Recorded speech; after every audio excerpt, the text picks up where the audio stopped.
સર્વ વૈષ્ણવોને જય શ્રી કૃષ્ણ. પ્રભુ નંદ કુમારો મેં સ્વામીની વૃષભાનુજા કૃતાર્થોહમ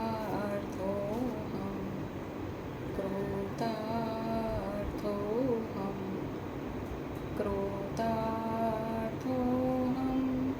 ન સંશયઃ. ગોકુળના નંદ બાવાના કુમાર શ્રી કૃષ્ણ મારા સ્વામી છે અને બરસાનાના વૃષભાંજીના પુત્રી શ્રી રાધિકાજી મારા સ્વામીની છે. તેથી જ હું કૃતાર્થ છું, કૃતાર્થ છું, કૃતાર્થ છું. તેમાં કોઈ સંશય કે શંકા નથી.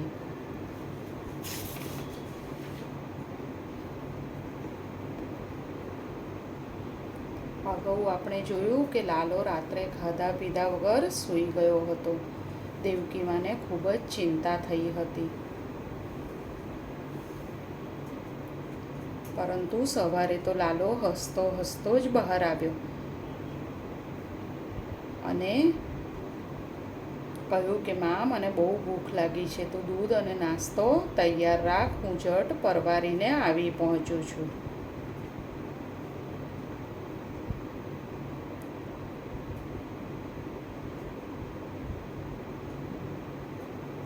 લાલાની સેવા મને સોંપીને બહેન શ્રી તો લાલાના બાપુની પ્રાતઃ સેવા કરવા એમની પાસે ચાલ્યા ગયા. આ બાજુ નાહી ધોઈને તદ્દન સ્વસ્થ ચિત્તે મારી પાસે બેસી દૂધ નાસ્તો કરીને લાલો પણ દરબારમાં જવા ઉપડી ગયો. પરંતુ હવે મારા મનમાં જે અદમ્ય ઉત્કંઠા જાગી તેની વાત આજે હું તમને કહેવા માંગુ છું. એટલે કોના મનમાં? દેવકી માના મનમાં. આટલું કહ્યું ત્યાં તો અંદરથી નિત્ય નિયમ મુજબ બપોરનો અલ્પાહાર, ફળાહાર અને મધુરાસવના પાત્રો ભરેલા થાળ લઈને બલરામ ભવનની સેવિકાઓ આવી પહોંચી. સૌએ ખૂબ હળવા મને અને પ્રફુલ્લિત ચિત્તે એકબીજાને આગ્રહ કરીને ખવડાવ્યું, પીવડાવ્યું અને ખાલી પાત્રો લઈને સેવિકાઓ વિદાય થઈ એટલે દેવકી માએ પોતાની અદમ્ય ઉત્કંઠા વ્યક્ત કરી. એ આખો દિવસ મારા હૃદયમાં રહી રહીને બે ઈચ્છાઓ ગુમરાયા કરી. જેણે મારા લાલાને પાળી પોષીને મોટો કર્યો, અત્યંત લાડ પ્યારથી તેનું જતન કર્યું, એના અનેક તોફાનો હસતા મોંએ સહન કરીને એને જનક જનેતાની ખોટ પડવા ના દીધી તેવા પૂજ્ય યશોદાનંદરાય સમક્ષ જઈને એમનો અંતઃકરણપૂર્વક આભાર માનીને શક્ય એટલી તેમની સેવા કરીને તેમનો ઋણ સ્વીકાર કરવો. અને જે મહાન દેવીએ સ્ત્રી રૂપે આ ધરતી ઉપર અવતાર લઈને મારા કાનુડાની અનહદ સેવા કરી છે, એની સતત કાળજી રાખી છે, પડછાયાની જેમ સતત એની સાથે રહીને એને મહાન કાર્યો કરવાની પ્રેરણા આપી છે, અને જેણે સમજપૂર્વક પોતાના પ્રાણેશ્વરનો આજીવન વિરહ સ્વીકારી લઈને ત્યાગમૂર્તિ તપસ્વિનીનું જ્વલંત ઉદાહરણ પૂરું પાડ્યું છે, તે શ્રી રાધાના શ્રીમુખના નયન ભરી ભરીને દર્શન કરવા. આ દેવકી માની અદમ્ય ઉત્કંઠા હતી. મારી પ્રથમ ઈચ્છા તો આપોઆપ ફલીભૂત થઈ ગઈ. થોડા વર્ષો બાદ હું લાલાના તાતશ્રી સાથે યાત્રાએ નીકળી ત્યારે હરદ્વારમાં ગંગા સ્નાન કરવા આવેલા એક યાત્રાળુ સંઘમાં નંદબાબા અને યશોદા મૈયા પણ હતા. એવા સમાચાર પ્રાપ્ત થતાં અમે એ બંનેને અમારા ઉતારે તેડી લાવ્યા. કૃષ્ણ જ્યારે મથુરામાં દાઉ સાથે અક્રૂરજીના રથમાં આવેલો ત્યારે એની સાથે નંદરાય પણ પધારેલા. પરંતુ ત્યારે તો અત્યંત ધાંધલ ધમાલના એ દિવસોમાં મેં એમને માત્ર દૂરથી જોયેલા. એટલું જ નહીં, એમની કોઈ સેવા ચાકરી નહીં કરી શકેલી. અને યશોદાજીને તો મેં પહેલી જ વાર નજરે જોયા. આહા, હું તો એમના દર્શન કરીને ધન્ય ધન્ય થઈ ગઈ. 4 દિવસ એ અમારા ઉતારે રોકાયા અને ત્યારે એ બંનેની ધરાઈને સેવા ચાકરી કરવાનો મને જે મોકો મળી ગયો એને હું મારા જીવનનો અણમોલ લહાવો સમજું છું. પરંતુ શ્રી રાધા દર્શનની મારી ઉત્કંઠા તો હજી આજની ઘડી સુધી અધૂરી જ રહી ગઈ છે. પરંતુ શ્રી રાધા દર્શનની મારી ઉત્કંઠા તો હજી આજની ઘડી સુધી અધૂરી જ રહી ગઈ છે. પેલી મહી માખણ અને રોટલાવાળી ઘટના બન્યા બાદ તો લાલાને વ્રજની એક પણ લીલા વિશે પૂછતા મારી હિંમત તૂટી ગઈ હતી. એટલે પછી કયા મોએ હું એને કહું કે મારે તારી બાળ સખી શ્રી રાધાને નજર જોવી છે.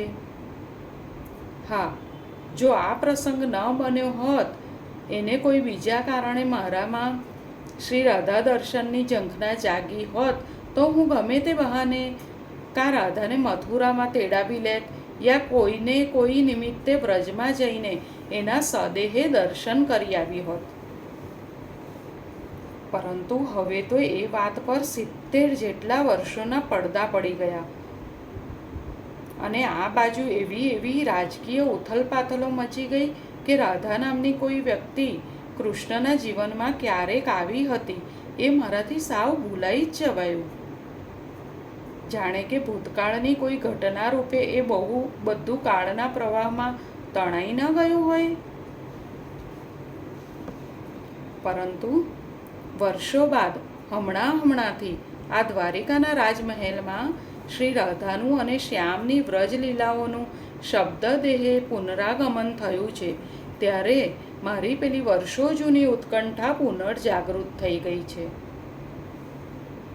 હમણાંથી તો મને દિવસમાં કેટલીય વાર રાધા યાદ આવે છે અને હું કોઈને શું કહું.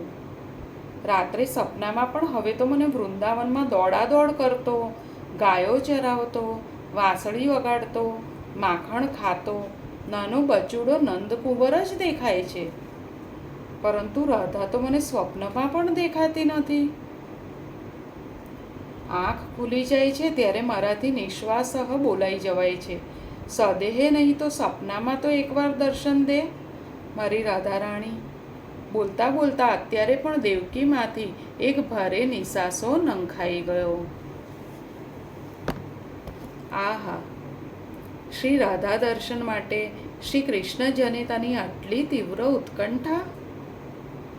8 રાણીઓ જ નહીં, બલરામ જનેતા રોહિણી દેવી અને બલરામ ભાર્યા રેવતીજી પણ ભારે આશ્ચર્ય અનુભવી રહ્યા.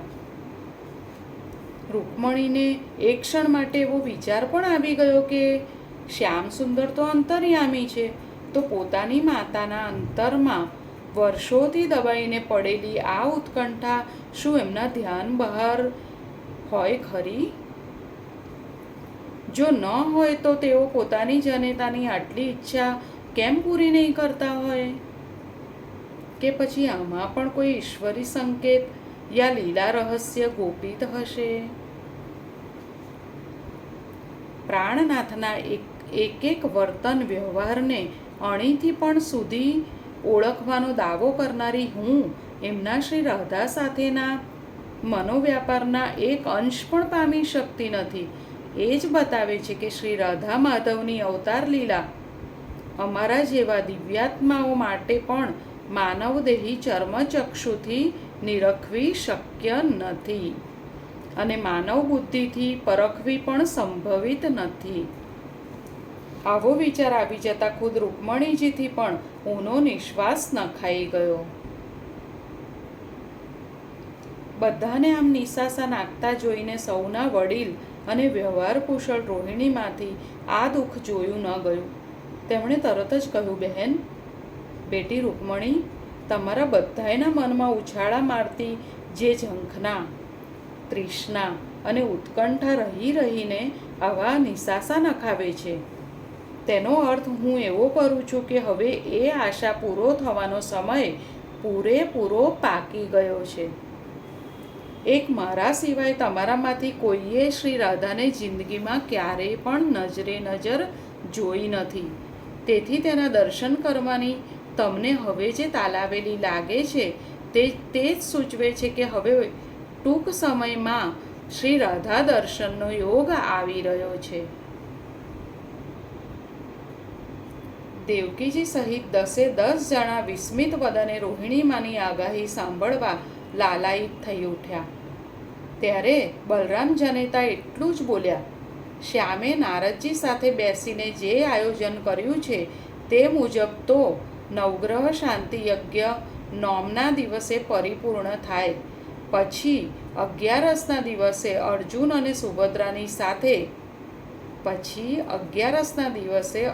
અને સુભદ્રાની સાથે અત્રેથી જેમને પણ કુરુક્ષેત્રના શાંતિ યજ્ઞમાં ભાગ લેવા અને કુંભ મેળા નિમિત્તે પોષી પૂનમનું યમુના સ્નાન કરવા કુરુક્ષેત્ર જવું હોય તેમને માટે ત્યાં જવાની વ્યવસ્થા વિચારી લેવામાં આવી છે. મને લાગે છે કે દાઉના તાતશ્રી મને અને બહેનોને તો લઈ જવાના જ છે. તો પછી તમારામાંથી પણ જેમને આવવું હોય તે ત્યાં શું કામ ના આવે? તમને સૌને કદાચ ખબર ન હોય તો હું જાણું છું માટે કહી દઉં છું કે કુરુક્ષેત્રના કુંભ મેળામાં યમુના સ્નાન કરવા માટે વ્રજવાસીઓ દરેક વખતે ખાસ ચાહીને આવે છે. ફરી જોઈએ. તમને કદાચ ખબર ના હોય તો હું તમને કહી દઉં કે કુરુક્ષેત્રના કુંભ મેળામાં યમુના સ્નાન કરવા માટે વ્રજવાસીઓ તો દરેક વખતે ખાસ ચાહીને આવે છે. ગોકુળ, નંદગાંવ અને બરસાનાના આબાલ વૃદ્ધ ગોપ ગોપાંગનાઓ આ વર્ષે પણ અચૂક આવશે જ, કેમ કે આ વર્ષે તમામ યાત્રાળુઓની રહેવા જમવાની વ્યવસ્થા હસ્તિનાપુર સામ્રાજ્ય વતીથી મહારાજ યુધિષ્ઠિરે કરેલી છે. એટલું જ નહીં, આ દિવસોમાં જ પેલો શાશ્વત શાંતિ મહાયજ્ઞ પણ કુરુક્ષેત્રની ભૂમિ ઉપર યોજાવાનો છે. એટલે એક પંથ બે કાજ જેવા આ સુયોગનો લાભો લેવાનું એ લોકો ચૂકશે નહીં. પણ બા, રાધાજી ત્યાં આવશે તેની ખાતરી શું? એ તો કદાચ ન પણ આવે તો? અત્યાર સુધીમાં પહેલી જ વાર રેવતીજી બોલ્યા. રેવતીજી શું બોલ્યા કે પણ બા, રાધાજી ત્યાં આવશે જ તેની ખાતરી શું? એ તો કદાચ ન પણ આવે. એમનો આ પ્રશ્ન પ્રાણ પ્રશ્ન બનીને સૌના અંતરને હચમચાવી ગયો. રોહિણીમાં સહેજ હસ્યા અને પછી બોલ્યા, રાધા ત્યાં આવશે કે કેમ એ તો હું કહી શકતી નથી, પરંતુ એટલું જરૂર કહી શકું છું કે વ્રજભૂમિમાં જેમણે પણ શ્યામ સાથે બાળપણ વિતાવ્યું છે અને જેમણે પણ નંદકુંવરનો નેડો લાગ્યો છે તે સૌ આ વખતે કુરુક્ષેત્રમાં આવવાના જ. કેમ કે એમને એટલી તો ખબર પડી ગઈ જ હશે કે કુરુક્ષેત્રની રણભૂમિ પર એક મોટા યજ્ઞનું આયોજન પાંડવો દ્વારા થઈ રહ્યું છે. અને જ્યાં પાંડવો હોય ત્યાં શ્રી કૃષ્ણ તો હોય જ. એ વાત હવે આર્યાવર્તમાં કોઈની અછાની રહી નથી. તેથી તેમના પ્રાણ પ્યારા નંદકુંવરને નિરખવા અને હરખથી મળવા વ્રજવાસીઓ ત્યાં આવ્યા વિના રહી શકવાના જ નથી.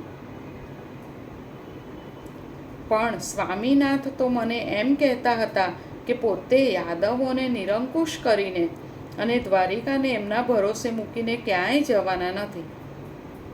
એમને યાદવોના ક્ષેમ કુશળની એટલી બધી ચિંતા છે કે ખુદ નારદજીને પણ એમણે મારા સાંભળતા કહ્યું હતું કે પાંડવ શ્રેષ્ઠ યુધિષ્ઠિરને એક અગત્યનો સંદેશો આપવા ઉદ્ધવજીને તેઓ થોડા દિવસ પછી ત્યાં મોકલવાના છે. પટરાણીથી આટલું કહ્યા વિના રહી ન શકાયું. અને જ્યાં ઉદ્ધવનું નામ પડ્યું કે તરત જ દેવકીમાં બોલ્યા, શ્યામનો સંદેશો લઈને જો ઉદ્ધવ કુરુક્ષેત્ર જવાનો હશે તો એ નંદગાંવ બરસાના પણ જશે જ. દેવકીમાં શું બોલ્યા કે શ્યામનો સંદેશો લઈને જો ઉદ્ધવ કુરુક્ષેત્ર જવાનો હશે તો એ નંદગાંવ બરસાના પણ જશે જ. મને એટલી ચોક્કસ ખબર છે કે કૃષ્ણના મથુરા ગમન બાદ વ્રજમાં કૃષ્ણ પોતે કે બીજું કોઈ ભલે એકેય વાર ન ગયું હોય, પણ આ ઉદ્ધવ એવો ભાગ્યશાળી છે કે મારા દેખતા એક વાર નહીં 2 વાર એ વ્રજમાં ગયો છે. કાન્હાનો ખાસ સંદેશો લઈને જ ગયો છે.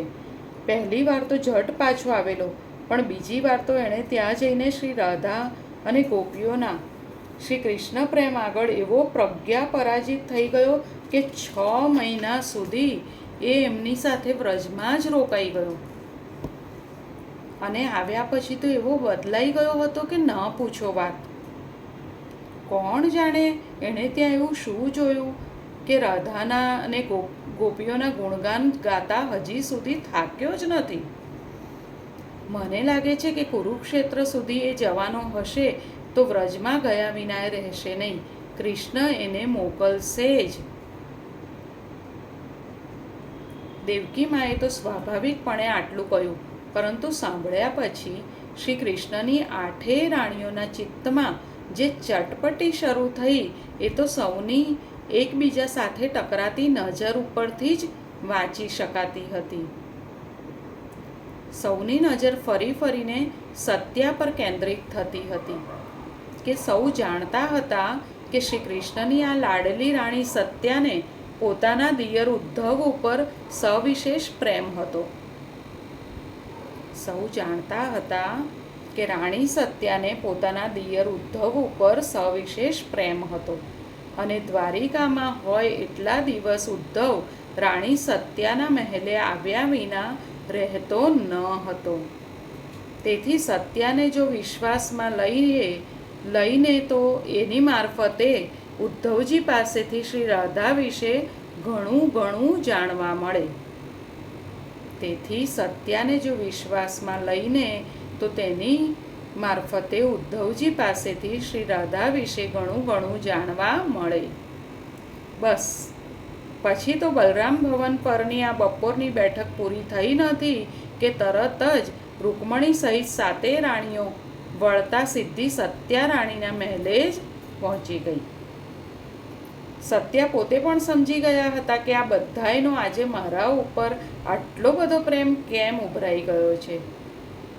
પોતાના દીવાનખંડમાં સૌને યોગ્ય આસને બેસાડીને એમણે સ્વયં કહી દીધું કે દીદી, આપ સૌના મનમાં જે છે તે મારા મનમાં પણ છે. પણ દિયરજી આ વખતે તો જ્યારથી પાછા આવ્યા છે ત્યારથી અત્યાર સુધીમાં ફક્ત 1 વાર મને મોં બતાવી ગયા છે. પ્રભુએ એમના માથે ભોજનશાળાની સમગ્ર જવાબદારી એવી નાખી દીધી છે કે તેઓ પગ વાળીને બેસતા નથી અને આ બાજુ તો ફરકતા સુદ્ધા નથી. હવે તમે કહો, આપને આ બાબતમાં હું શું મદદ કરી શકું? સૌના મોં પડી ગયા, પણ સત્યભામાની ચતુરાઈ આવી નાજુક ક્ષણોમાં હંમેશા કામ આવતી હતી તેમ અત્યારે પણ કામ આવી. તેમણે રસ્તો સૂજાડ્યો. સત્યા, એક કામ કરીએ તો? કોઈને અત્યારે જ ભોજનશાળા પર મોકલીએ અને ઉદ્ધવજીને કહેવડાવીએ કે આજે રાત્રે તેઓ બીજે ક્યાંય ન જતા સીધા તમારા આવાસ ઉપર જ આવે. ખૂબ જ અગત્યનું કામ છે. માટે તેઓ શ્યામસુંદરની રજા લેવી હોય તો લઈને પણ રાત્રિનો પ્રથમ પ્રહર પૂરો થાય તે પહેલાં જરૂરથી અત્રે પધારે. આવું જો કહેવરાઈએ તો એ આવ્યા વિના રહેશે નહીં અને એકવાર તે અહીં આવે પછી તેમને રોકી રાખવા અને તેમની પાસેથી જે જાણવું છે તે કેવી રીતે બહાર કઢાવવું એ બધું તમે મારા ઉપર છોડી દો. મને બધું આવડે છે. સત્યભામાની વાત સૌને ગમી ગઈ. તાત્કાલિક એક સેવકને ભોજનશાળા ઉપર મોકલ્યો અને અત્રેથી પાઠવેલા સંદેશાના પ્રત્યુત્તરમાં ઉદ્ધવજીએ જણાવ્યું કે તેઓ રાત્રે જરૂરથી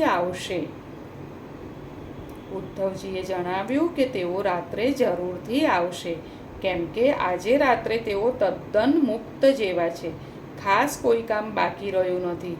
સૌ આનંદમાં આવી ગયા અને અમે સૌ સમયસર આવી જઈશું એવું સત્યરાણીને કહીને તેઓ પોતપોતાના આવાસે ગયા. અહીંયા પ્રકરણ 15મું સમાપ્ત થાય છે. મહી માખણને રોટલે મા બાબા રાધા, દીઠા પ્રત્યક્ષ કાનુડે દ્રશ્ય અનુપમ આ. રાધા દર્શનની પુનઃ જાગી ઉત્કંઠા, દેવકીના દિલની તૃષા તૃપ્ત થશે શું ના.